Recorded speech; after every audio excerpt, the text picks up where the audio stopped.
You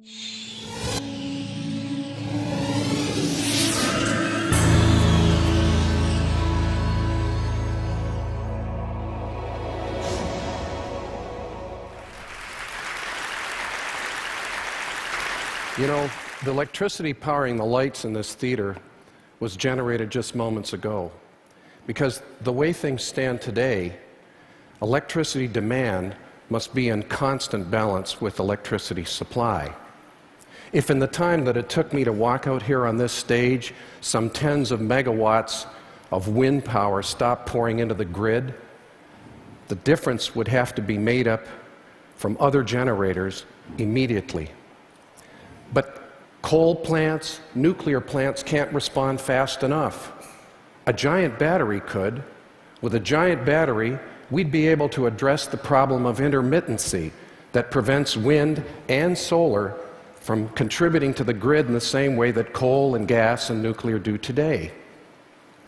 You see, the battery is the key enabling device here. With it, we could draw electricity from the sun even when the sun doesn't shine. And that changes everything. Because then renewables such as wind and solar come out from the wings here to center stage. Today I want to tell you about such a device. It's called the liquid metal battery. It's a new form of energy storage that I invented at MIT along with a team of my students and postdocs. Now, the theme of this year's TED conference is full spectrum. The OED defines spectrum as the entire range of wavelengths of electromagnetic radiation, from the longest radio waves to the shortest gamma rays, of which the range of visible light is only a small part. So I'm not here today only to tell you how my team at MIT has drawn out of nature a solution to one of the world's great problems. I want to go full spectrum and tell you how, in the process of developing this new technology, we've uncovered some surprising heterodoxies that can serve as lessons for innovation. Ideas worth spreading. And you know, if we're going to get this country out of its current energy situation, we can't just conserve our way out. We can't just drill our way out. We can't bomb our way out. We're going to do it the old-fashioned American way. We're going to invent our way out, working together. Now let's get started. The battery was invented about 200 years ago by a professor, Alessandro Volta, at the University of Padua in Italy. His invention gave birth to a new field of science, electrochemistry, and new technologies such as electroplating. Perhaps overlooked, Volta's invention of the battery for the first time also demonstrated the utility of a professor.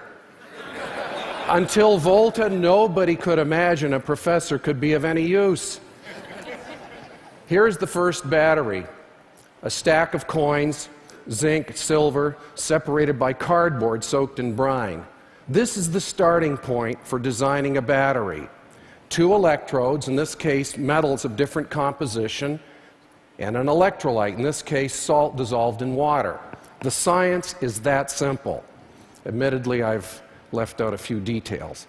Now, I've taught you that battery science is straightforward and the need for grid-level storage is compelling. But the fact is that today there is simply no battery technology capable of meeting the demanding performance requirements of the grid, namely uncommonly high power, long service lifetime, and super low cost. We need to think about the problem differently. We need to think big, we need to think cheap. So let's abandon the paradigm of let's search for the coolest chemistry and then hopefully we'll chase down the cost curve by just making lots and lots of product. Instead, let's invent to the price point of the electricity market. So that means that certain parts of the periodic table are axiomatically off limits. This battery needs to be made out of earth-abundant elements. I say if you want to make something dirt cheap, make it out of dirt. Preferably dirt that's locally sourced. And we need to be able to build this thing using simple manufacturing techniques in factories that don't cost us a fortune. So about 6 years ago, I started thinking about this problem, and in order to adopt a fresh perspective, I sought inspiration from beyond the field of electricity storage. In fact, I looked to a technology that neither stores nor generates electricity, but instead consumes electricity, huge amounts of it. I'm talking about the production of aluminum. The process was invented in 1886 by a couple of 22-year-olds, Hall in the United States and Héroul in France. In just a few short years following their discovery, aluminum changed from a precious metal costing as much as silver to a common structural material.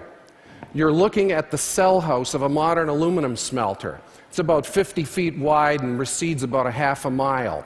Row after row of cells that inside resemble Volta's battery, with three important differences. Volta's battery works at room temperature. It's fitted with solid electrodes and an electrolyte that's a solution of salt and water. The Hall-Héroul cell operates at high temperature, a temperature high enough that the aluminum metal product is liquid. The electrolyte is not a solution of salt and water, but rather salt that's melted. It's this combination of liquid metal, molten salt, and high temperature that allows us to send high current through this thing. Today, we can produce virgin metal from ore at a cost of less than 50 cents a pound. That's the economic miracle of modern electrometallurgy. It is this that caught and held my attention to the point that I became obsessed with inventing a battery that could capture this gigantic economy of scale. And I did. I made the battery all liquid. Liquid metals for both electrodes and a molten salt for the electrolyte. I'll show you how.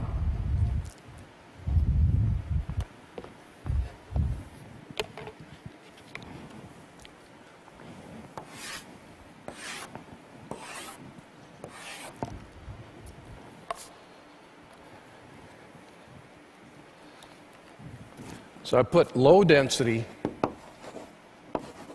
liquid metal at the top, put a high-density liquid metal at the bottom, and molten salt in between. So now, how to choose the metals?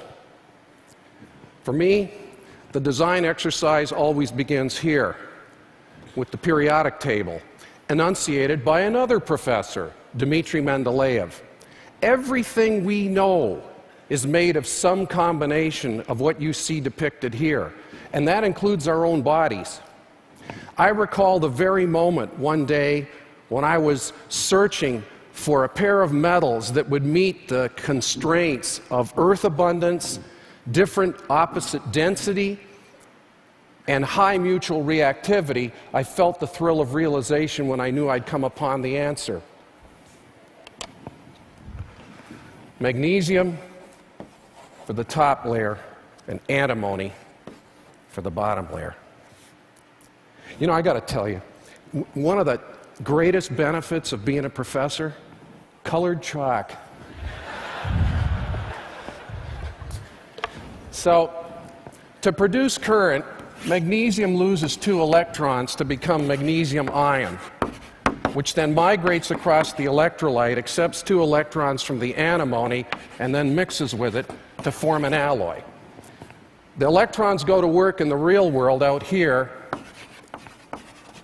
powering our devices. Now, to charge the battery, we connect a source of electricity. Could be something like a wind farm. And then we reverse the current, and this forces magnesium to dealloy and return to the upper electrode, restoring the initial constitution of the battery. And the current passing between the electrodes generates enough heat to keep it at temperature. It's pretty cool, at least in theory.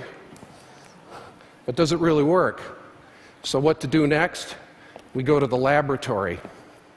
Now, do I hire seasoned professionals? No. I hire a student and mentor him, teach him how to think about the problem, to see it from my perspective, and then turn him loose. This is that student, David Bradwell, who in this image appears to be wondering if this thing will ever work.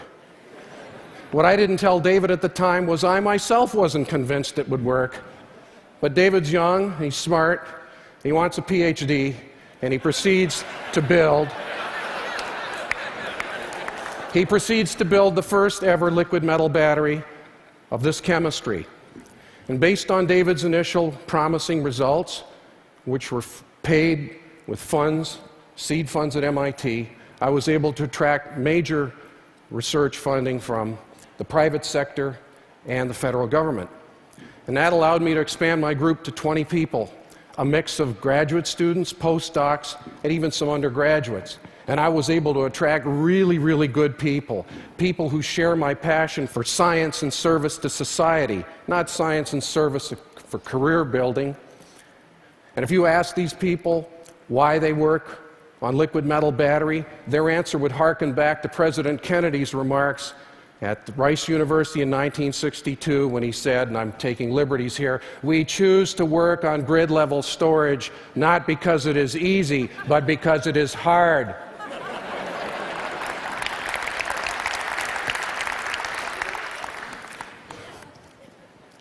So this is the evolution of the liquid metal battery. We start here with our workhorse 1 watt-hour cell. I called it the shot glass. We've operated over 400 of these, perfecting their performance with a plurality of chemistries, not just magnesium antimony. Along the way, we scaled up to the 20 watt-hour cell. I call it the hockey puck. And we got the same remarkable results. And then it was on to the saucer. That's 200 watt-hours. The technology was proving itself to be robust and scalable. But the pace wasn't fast enough for us. So a year and a half ago, David and I, along with another research staff member, formed a company to accelerate the rate of progress and the race to manufacture product. So today at LMBC, we're building cells 16 inches in diameter with a capacity of 1 kilowatt hour, 1,000 times the capacity of that initial shot glass cell. We call that the pizza. And then we've got a 4 kilowatt hour cell on the horizon. It's going to be 36 inches in diameter. We call that the bistro table, but it's not ready yet for prime time viewing. And one variant of the technology has us stacking these bistro tabletops into modules, aggregating the modules into a giant battery that fits into a 40-foot shipping container for placement in the field. And this has a nameplate capacity of 2 megawatt hours, 2 million watt hours. That's enough energy to meet the daily electrical needs of 200 American households. So here you have it, grid-level storage, silent, emissions-free, no moving parts, remotely controlled, designed to the market price point without subsidy. So what have we learned from all this?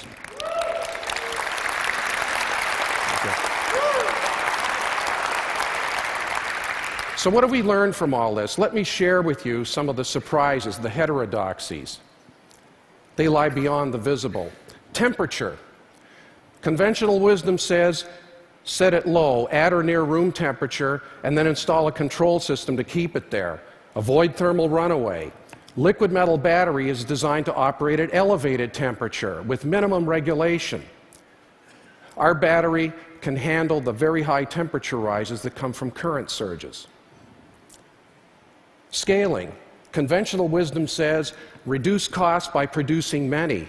Liquid metal battery is designed to reduce cost by producing fewer, but they'll be larger.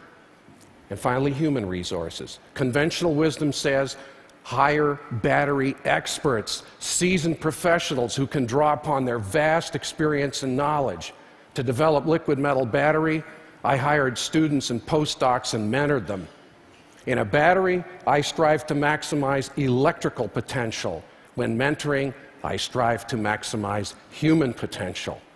So you see, the liquid metal battery story is more than an account of inventing technology.